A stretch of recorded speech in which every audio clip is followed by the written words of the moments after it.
বন্ধুরা, আমি পিয়ালি। আমার শখের রান্নাঘরে তোমাদের সবাইকে জানাই স্বাগত। নতুন যারা বন্ধু আমার ভিডিও দেখছো অথচ আমার চ্যানেলটি সাবস্ক্রাইব করনি, তারা অতি সত্বর চ্যানেলটি সাবস্ক্রাইব করে নিয়ে আমার পরিবারের সদস্য হও এবং পাশে রাখা বেল আইকনটি ক্লিক করতে ভুলো না। তাহলে নিত্য নতুন রেসিপির আপডেট সবার প্রথম পৌঁছে যাবে তোমাদের মাধ্যমে।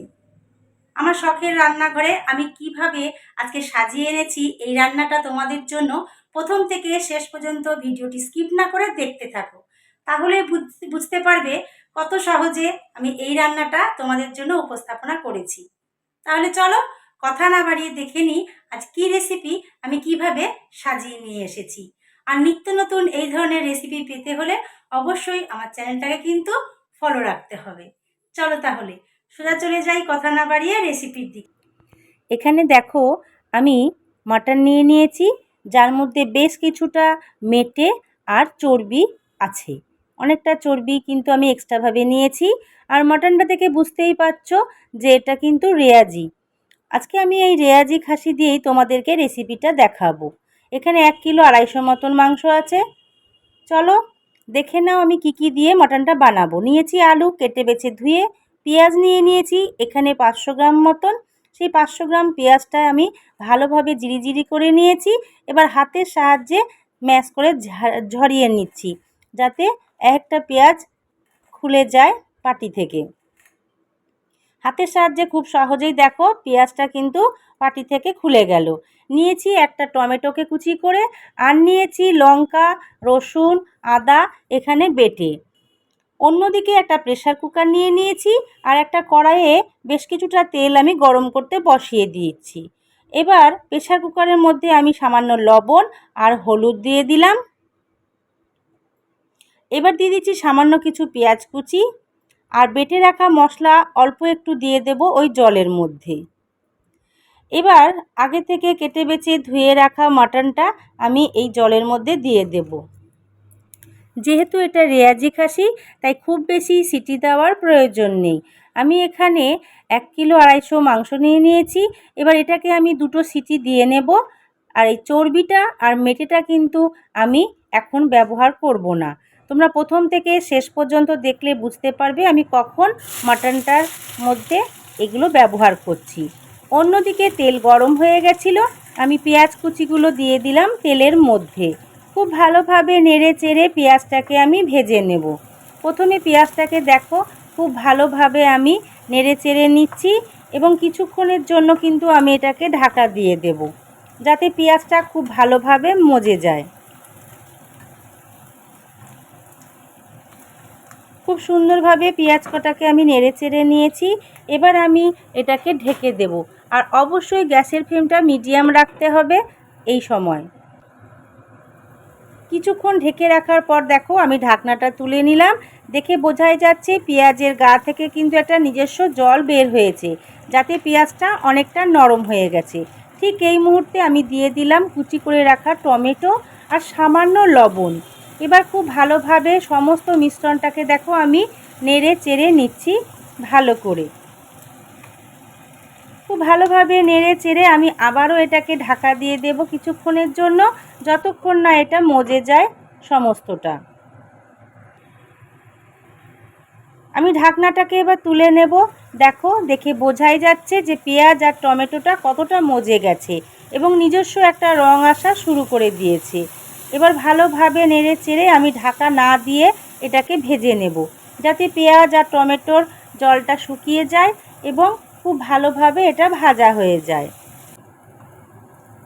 বেশ কিছুক্ষণ দেখো আমি নেড়ে চেড়ে ভেজে নিয়েছি এবং একটা কালার চলে এসেছে পেঁয়াজের গায়ে, দেখে বোঝাই যাচ্ছে। এবার আমি এটাকে একটু সরিয়ে রাখবো কড়াইয়ের মাঝখান থেকে, যাতে ভালোভাবে তেলটা ঝরে যায় পেঁয়াজের গা থেকে। এবার ওই তেলের মধ্যেই দিয়ে দেব লবণ আর সামান্য হলুদ। মাটন মানেই আমরা জানি বড় বড় আলু হবে, সেই জন্যই এই আলু ভাজতে হবে। তাই লবণ আর হলুদ আমি দিয়ে দিলাম এই কড়াইয়ের মধ্যে। এবার আগে থেকে কেটে বেছে ধুয়ে রাখা আলুগুলোকে আমি তেলের মধ্যে দিয়ে দিচ্ছি। খুব ভালোভাবে আমি আলুগুলোকে নেড়ে চেড়ে ভেজে নেব। আর ততক্ষণে দেখো পেঁয়াজটা কিন্তু তেল ছেড়ে দিয়েছে অলমোস্ট। আমি আলুগুলোকে দেওয়ার পর একটু নেড়ে চেড়ে তারপর পেঁয়াজগুলোকে আমি তুলে নেব একটা হাতার সাহায্যে। এবার এটাকে একটা মিক্সিং জারের মধ্যে আমি নিয়ে নেব। হ্যাঁ, ঠিকই বুঝতে পেরেছো তোমরা, এটাকে পেস্ট তৈরি করতে হবে। সমস্ত মিশ্রণটা আমি মিক্সিং জারে তুলে নিলাম। আলুটা ভাজা হবে যতক্ষণ, ততক্ষণে আমার এই মশলাটা কিন্তু রেডি হয়ে যাবে। আলুগুলোকে তাই ভালো করে নেড়ে চেড়ে উল্টে পাল্টে দিলাম, যাতে আলুগুলো খুব ভালোভাবে ভাজা হয়। ততক্ষণে চলো মশলাটা আমি তৈরি করে আনি। এটা মিক্সিং জারে করছি, তোমরা চাইলে শিলনোড়া দিয়েও করে নিতে পারো। আলুগুলো খুব ভালোভাবে দেখো ভাজা হয়ে গেছে, আর কালারটাও কিন্তু লোভনীয় এসেছে। খাসির মাংসে এরকম বড় বড় আলু পড়লে কোনো কথাই নেই আমাদের বাঙালির। আলুগুলোকে আমি ভেজে তুলে নেব একটা পাত্রের মধ্যে। আমি কিন্তু প্রথমবারে যে তেল দিয়েছি সেই তেলেই পুরো রান্নাটা করছি। যেহেতু রেয়াজি খাসির মাংস তোমরা সকলেই জানো, অতিরিক্ত অয়েল দিলে কিন্তু তেল পুরো ওপরে ভাসে। ওই তেলের মধ্যেই আমি দিয়ে দিচ্ছি তেজপাতা। 2-3টে তেজপাতাকে আমি ফোড়ন দিলাম। এবার কিছু গরম মশলা আমি ফোড়নের জন্য দিয়ে দিচ্ছি, যার মধ্যে এলাচ, দারচিনি আর লবঙ্গ আছে, যেগুলোকে আমি একটু থেতো করে নিয়েছি। একটু নেড়ে চেড়ে নিয়ে আমি কুচি করে রাখা কিছুটা পেঁয়াজ আগে সরিয়ে রেখেছিলাম, সেই কুচি করে রাখা পেঁয়াজটা তেলের মধ্যে দিয়ে দেব। অতিরিক্ত তেল মশলা ছাড়া কত সুন্দর মাটন রান্না করা যায়, সেই পদ্ধতিই তোমাদের সঙ্গে আমি শেয়ার করলাম বন্ধুরা। অবশ্যই প্রথম থেকে শেষ পর্যন্ত ভিডিওটি দেখো, তাহলেই বুঝতে পারবে কতটা লোভনীয় আর সুন্দর হবে এই রেসিপি। আমি বাটা মশলার মধ্যে নিয়েছি ধনে গুঁড়ো, জিরে গুঁড়ো, হলুদ গুঁড়ো আর লবণ। প্রতিটাই আমি আমার মাংসের পরিমাণ অনুযায়ী নিয়ে নিয়েছি, তোমরাও তোমাদের মাংসের পরিমাণ অনুযায়ী কিন্তু নিয়ে নেবে। পেঁয়াজটা নাড়াচাড়া করে বাদামি রং আসা পর্যন্ত অপেক্ষা করার পর আমি কিন্তু মশলাটা দিলাম। এবার মশলার বাটিতে ধুয়ে সামান্য জল আমি দিয়ে দিচ্ছি কড়াইয়ের মধ্যে। খুব ভালোভাবে দেখো নেড়ে চেড়ে সমস্ত মিশ্রণটাকে আমি কষিয়ে নিচ্ছি। এবার আমি দিয়ে দেব রঙের জন্য কাশ্মীরি লঙ্কা গুঁড়ো। এটা একদমই অপশনাল, তোমরা প্রয়োজন হলে দেবে, না হলে এটাকে স্কিপ করতে পারো। এইরকমই কালারের জন্য ফোড়নের আগে তোমরা তেলের উপরে সামান্য চিনিও দিয়ে দিতে পারো, তাতেও কিন্তু যে কোনো তরকারি সবজির কালার বেশ ভালোই আসে। আমি মশলাটাকে দেখো খুব ভালোভাবে কষিয়ে নিয়েছি। এবার আমি এর মধ্যে দিয়ে দেব আগে থেকে ফেটিয়ে রাখা টক দই। এখানে আমি 200 গ্রাম মতো টক দই খুব ভালোভাবে ফেটিয়ে রেখেছিলাম, যেন মনে হচ্ছে দেখো দেখে ক্রিম। এবার গ্যাসের ফ্লেমটাকে একদম লো করে দিতে হবে এবং বেশ কিছুক্ষণ ধরে এটাকে নাড়তে হবে ওই মশলার সাথে। আর খেয়াল রাখতে হবে যেন দই দানা না পাকিয়ে যায়। তোমরা বুঝতেই পারবে এটা কষানোর সময়। যদি হাই ফ্লেমে কষাও তাহলে দইটা দানা হয়ে যাবে, তখন কিন্তু দেখতেও ভালো লাগবে না। দেখে বুঝতেই পারছো কি সুন্দরভাবে আমি মশলাটা ধৈর্য ধরে দইটা দেওয়ার পর কষিয়ে নিয়েছি। একটা স্মুথ ক্রিমের মতন হয়ে গেছে। খুব ভালোভাবে কষিয়ে নিয়েছি যতক্ষণ না তেল ছেড়েছে। এবার আমি এটার মধ্যে দিয়ে দিচ্ছি আগে থেকে বয়েল করে রাখা মাটনগুলোকে। মাটনটাকে তুলে নিয়েছি এবং স্টকটা আমি রেখে দিয়েছি, যেটা পরে আমার কাজে লাগবে। মাটনটাকে দেওয়ার পর খুব ভালোভাবে আরও বেশ কিছুক্ষণ কিন্তু কষিয়ে নিতে হবে। আমরা সকলেই জানি মাটন রান্নায় কষানোটার উপরেই কিন্তু ডিপেন্ড করে স্বাদের। যত বেশি ভালোভাবে তুমি কষাতে পারবে তার স্বাদ কিন্তু ততটাই খুলবে। এবার আমি এটাকে ঢাকা দিয়ে রেখে দিলাম বেশ কিছুক্ষণের জন্য। 4-5 মিনিট মতন ঢেকে রেখে আমি দেখো ঢাকনাটা এবার তুলে নিচ্ছি। অলমোস্ট দেখো একটা কত সুন্দর কালার চলে এসেছে, আর গন্ধটাও কিন্তু অপূর্ব বের হয়েছে বন্ধুরা। খুব ভালোভাবে দেখো আমি কষিয়েই যাচ্ছি, কত সুন্দরভাবে তেল ছাড়া শুরু করেছে। এই মুহূর্তে আমি দিয়ে দেব আগে থেকে ভেজে রাখা পেঁয়াজ আর টমেটো, যেটা আমি পেস্ট তৈরি করে রেখেছিলাম সেই পেস্টটা। এবার ওই বাটির মধ্যে সামান্য পরিমাণে একটু জল দিয়ে খুব ভালোভাবে ধুয়ে পাত্রটাকে আমি সেই জলটাকে দিয়ে দেব কড়াইয়ের মধ্যে। আরও বেশ কিছুক্ষণ আমি কষিয়ে নেব এই মশলাটা দেওয়ার পর। দুর্দান্ত একটা স্বাদ, গন্ধ আর রং পেতে চলেছো তোমরা এই রেসিপিতে।